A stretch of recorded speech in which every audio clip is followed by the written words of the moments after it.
예, 먼 길 오셨어요. 어제 도착하셨는데 많이 피곤하실 텐데 오늘 또 이렇게 귀한 말씀 전해주셔서 감사합니다. 우리 선교사님 오늘 말씀은 내 인생의 푸른 초장은이라는 제목으로 전해주실 텐데요.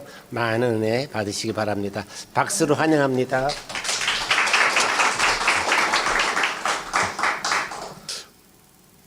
수년 전에 저희 아는 동료 선교사님이 칫솔을 수백 개를 가지고 저희들에게 풀어주시기 시작을 했습니다. 그래서 저희한테 온 칫솔의 개수가 한 200개 정도 왔어요. 그러니까 우리 가족에게만. 야, 이렇게 칫솔을 많이 가지고 있었던 적이 없었어요. 근데 칫솔이 한 200개 정도가 들어오니까 이제 쓰고 싶은 만큼 마음대로 한번 써보자라는 마음을 갖게 돼서, 근데 문제는 이 칫솔이 다 똑같은 칫솔이라는 게 문제였어요. 그러니까 똑같은 모양, 똑같은 크기. 그래서 칫솔은 한 200개 정도가 있는데 우리 가족 5명이 이거를 쓰기에는 뭔가 좀 어색한 거죠. 그래서 그 칫솔 그 손잡이 윗부분에다가 우리 가족의 첫 글자 이니셜을 적어놨어야 됐어요. 유성 매직으로. 그래서 항상 우리 가족의 칫솔을 바꿀 때는 거기다가도 우리 가족의 이름의 이니셜도 항상 적어놔야 되는 것. 이것을 잊지 않아야지 우리 가족이 이 칫솔을 쓸 때 이제 남의 걸 쓰지 않게 되는 거죠. 그리고 제가 이제 일하는 사무실에도 좀 많이 갖다 놨어요. 그래서 지금까지는 이제 일하고 또 점심 먹고 이렇게 칫솔질 할 때 그냥 하나만 항상 칫솔이 있었거든요. 제 그 사무실에 있는 화장실에. 근데 이제는 한번 마음 놓고 한번 써보자. 그래서 매일매일 칫솔을 한번 다른 거를 써보자라는 마음으로 제가 일주일에 이제 5일 동안 일하니까 5개를 꽂아놨어요. 그리고 이제 번갈아 가면서 이제 하루에 하나씩 한번 써보자. 그래서 예전 같았으면 뭐 한두 달에 칫솔 하나 바꿨을 거를 이제는 뭐 한 10달 이상 갈 정도로 5개를 딱 꽂아놓은 거죠. 물론 치약은 하나고. 이렇게 쓰고 있는데 그쯤에 제가 이제 좀 깊은 고민을 하나 한 것이 있었어요. 우리가 쓰고 있는 이 스튜디오를 이제 놓고 다른 곳으로 이전을 해야 되는 상황이었어요. 그러니까 그 주인이, 건물과 그 땅의 주인이 이제 여기 이제 빌딩을 지으려고 하니까 이제 좀 정리를 좀 해야 되겠다라는 그런 통보를 줘서 이제 나갈 때가 됐구나. 그러면 어디로 가야 될지를 이제 고민하며 시작했고, 그러고 또 기도하고. 그래서 한 수개월 이상을 진지하게 이제 이 고민을 하게 됐어요. 왜냐하면 이렇게 스튜디오가 한번 옮기는 게 쉬운 일이 아니거든요. 그러니까 장비가 한번 세팅되면 거기서 오랫도록 이렇게 사용을 해야 되는 거고, 또 여러 가지 좀 복잡한 문제들이 생겨요. 그래서 요번에 한번 옮기면 좀 이제 오래 사용할 수 있는 곳이어야 하기 때문에 거기에 대해서 참 신경이 많이 쓰였던 한 몇 달간의 날이었어요. 그날도 그렇게 그 신경을 쓸 수밖에 없는 날이었고, 근데 제 마음속에는 이제 한 몇 군데 한 간추려졌어요. 우리가 이제 옮겨야 될 스튜디오를, 옮겨야 될 장소가 몇 군데로 간추려졌고, 이제 그 중에서 어디를 골라야 할지 최종적으로 이제 결정하는 일만 남았어요. 더 기도하게 되고, 더 하나님의 뜻을 물어보게 되고, 하나님, 어디를 내가 결정을 해서 옮겨야 하겠습니까?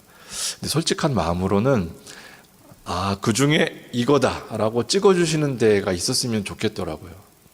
근데 그런 답은 안 주시고, 저는 마음에 고민이 되고, 이러한 날들이 이제 계속되는 가운데 어느 날 이제 점심을 먹고 이제 양치질을 하러 화장실에 갔는데 갑자기 제가 한 3초 정도 가만히 서 있게 됐어요. 이렇게 가만히 한번 서 볼게요. 3초.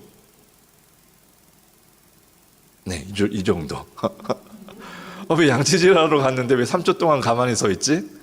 네, 당황해서 그래요. 뭐가 당황스러웠냐면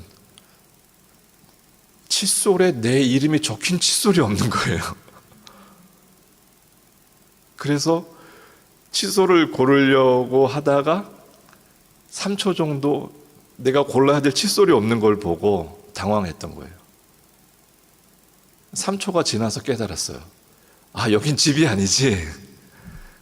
집에서는 우리 식구 이름이 적혀 있는 칫솔을 자기에게는 자기 것을 골라 써야 되지만 여기는 나만 쓰는 공간인데 내가 왜 망설였지? 그냥 아무거나 잡아서 그냥 이빨 닦으면 되는 건데. 그때 깨달았어요. 아, 이게 만약에 하나님이 나한테 주시는 응답이 아닌가라는 걸 느꼈어요. 내가 간추려 놓은 몇 군데의 장소들은 사실은 다 괜찮아요. 다 괜찮기 때문에 최종적으로 예선에서 통과한 장소들이에요.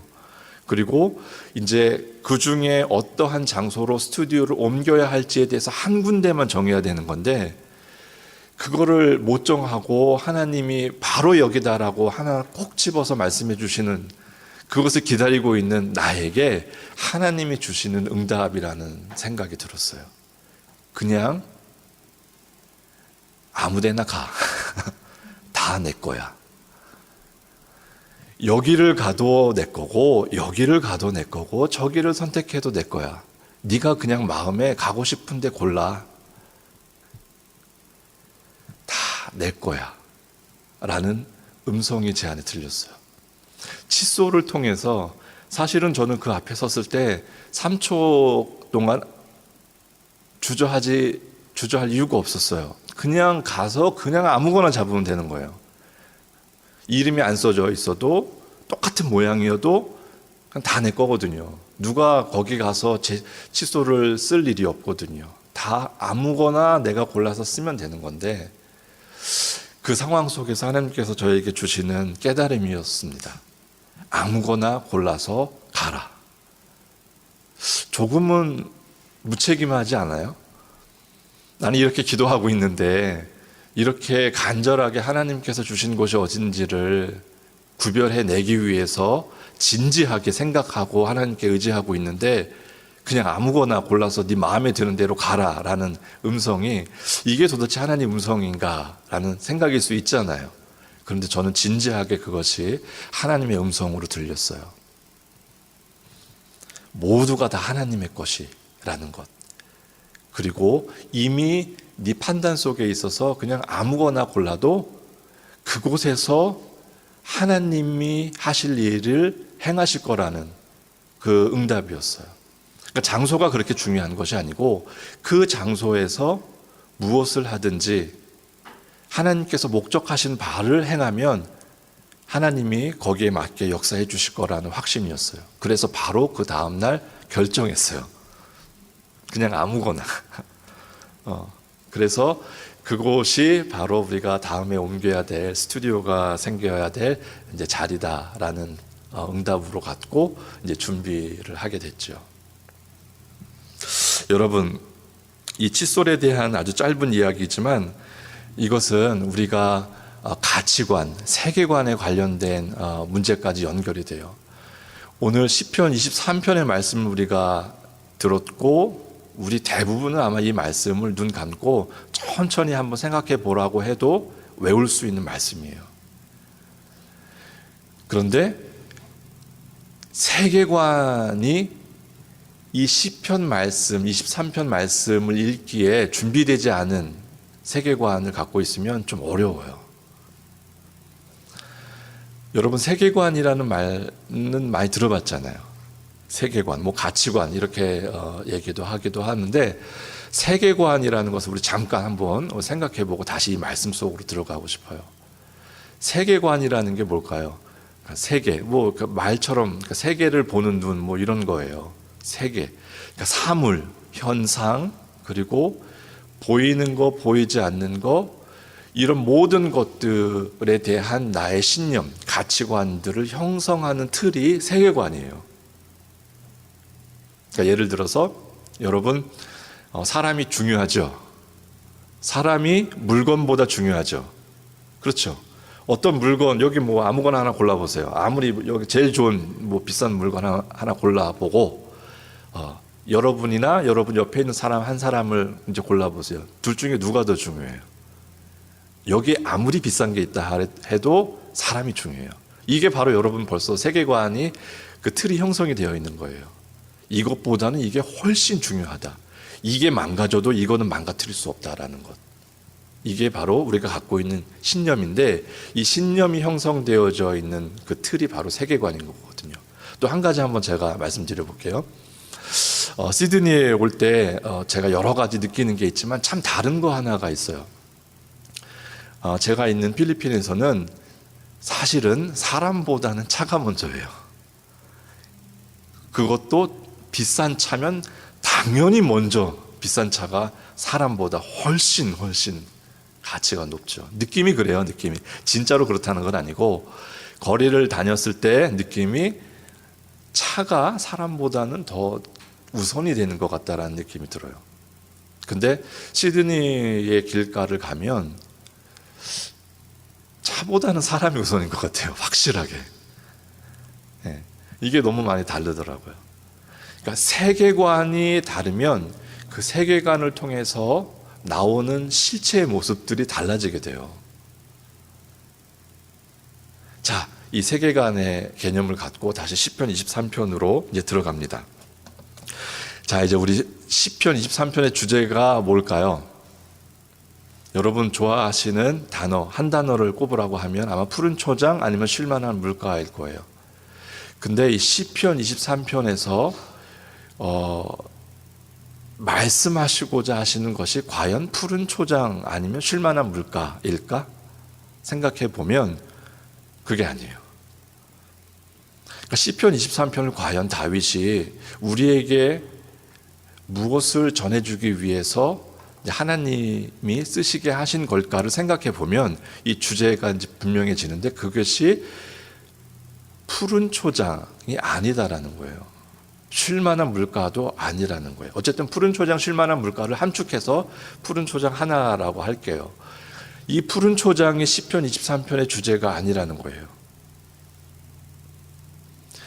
푸른 초장을 찾기 위해서 내가 어떻게 해야 되는지를 말씀하시려는 것이 아니다라는 거예요.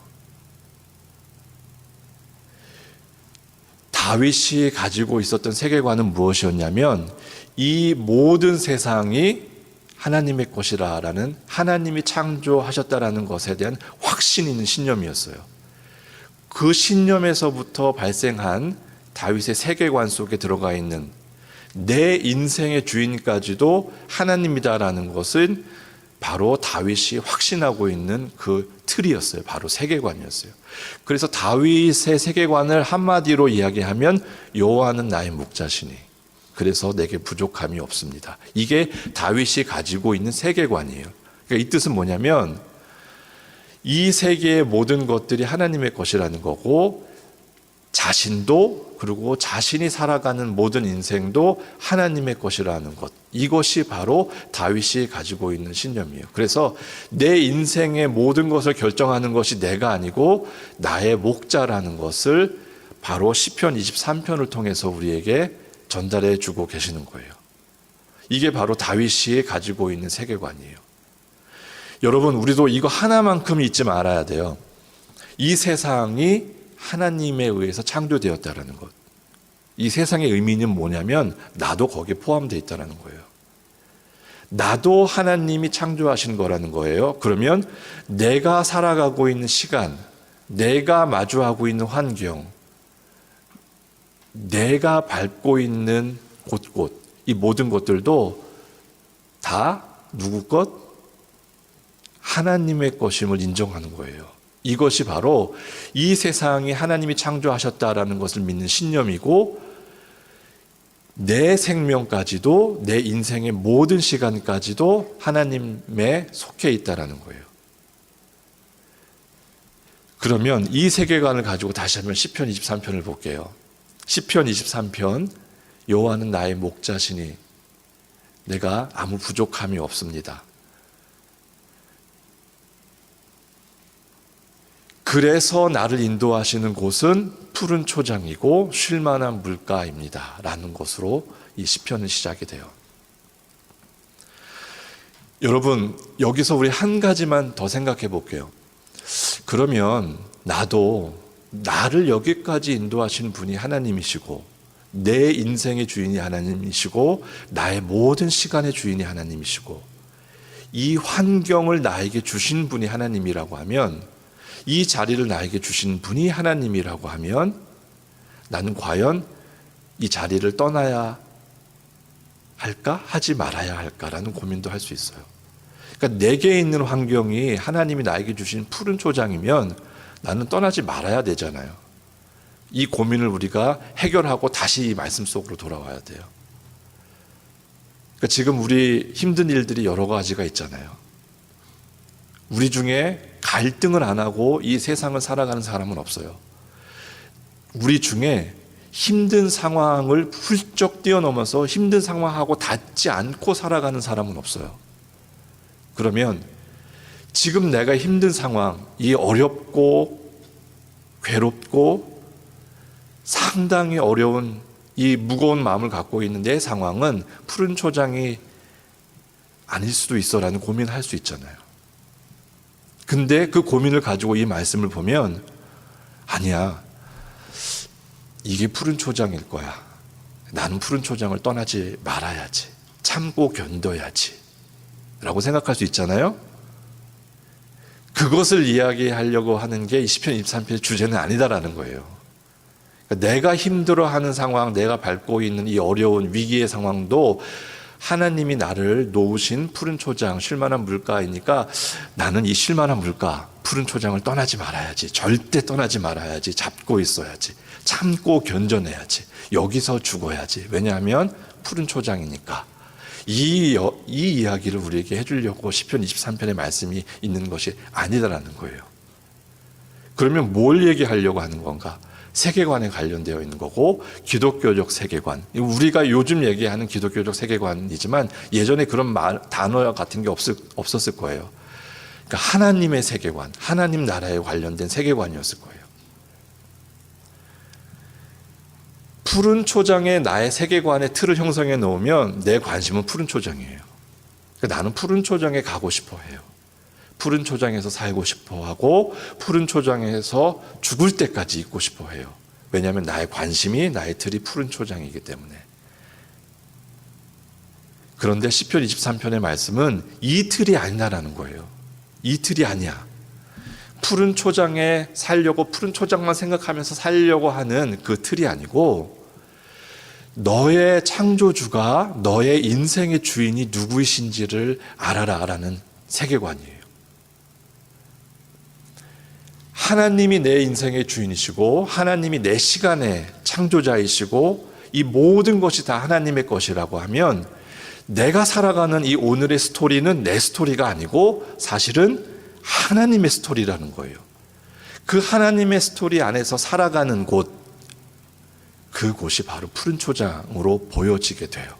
그런데 여호와 하나님이 내 목자가 목자로 보여지지 않을 때, 내 목자로 믿겨지지 않을 때는 어디를 가도 푸른 초장은 보여지지 않아요.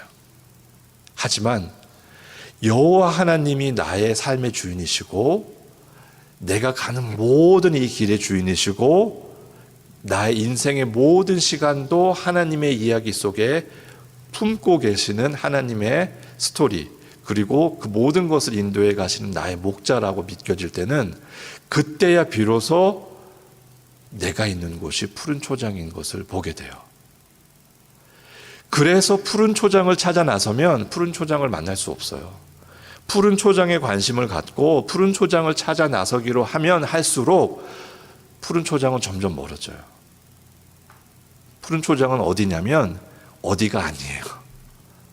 그게 중요한 게 아니고 하나님이 내 인생의 목자라는 것을 보는 내 믿음과 이 세계관이 중요해요.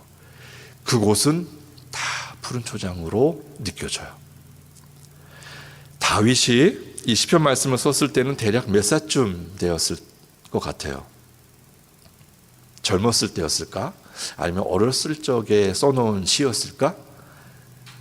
대부분의 신학자들은 시편 23편은 다윗의 인생의 말기, 가장 최종적인 인생의 시간을 살고 있을 때 쓴 것이 아닐까라는 것에 의해서 별 이견이 없어요.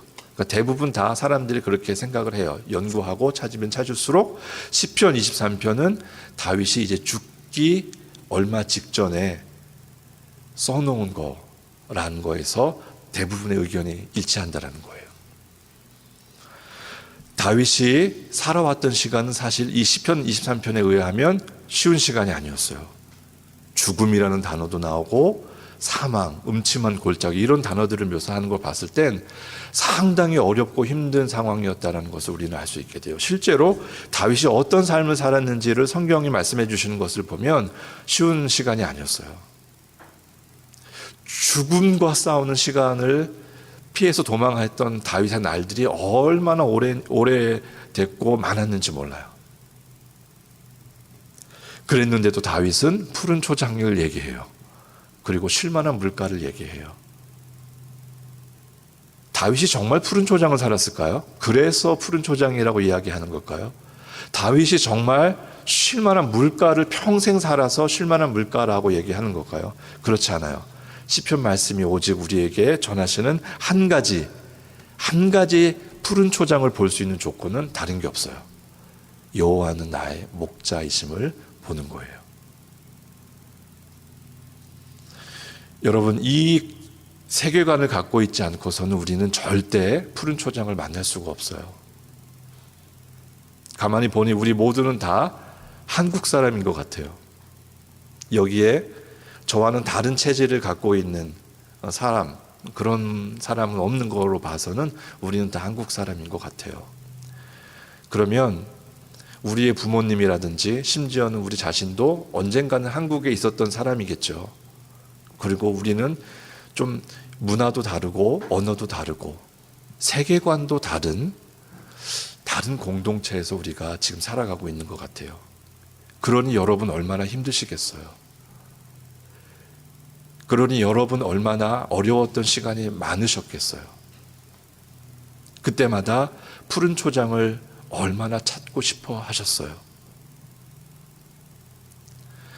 하지만 이곳에 와서 우리가 푸른 초장을 찾아서 이곳으로 갈까 저곳으로 갈까 조금 더 멀리 가볼까 라고 해도 그곳에 푸른 초장이 있는 게 아니에요.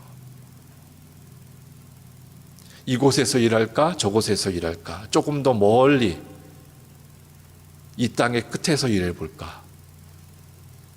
그러면 내가 일을 잘하고 쉴 수 있고 편안할 수 있는 곳이 내게 올까. 그런 푸른 초장이 내게 있을까?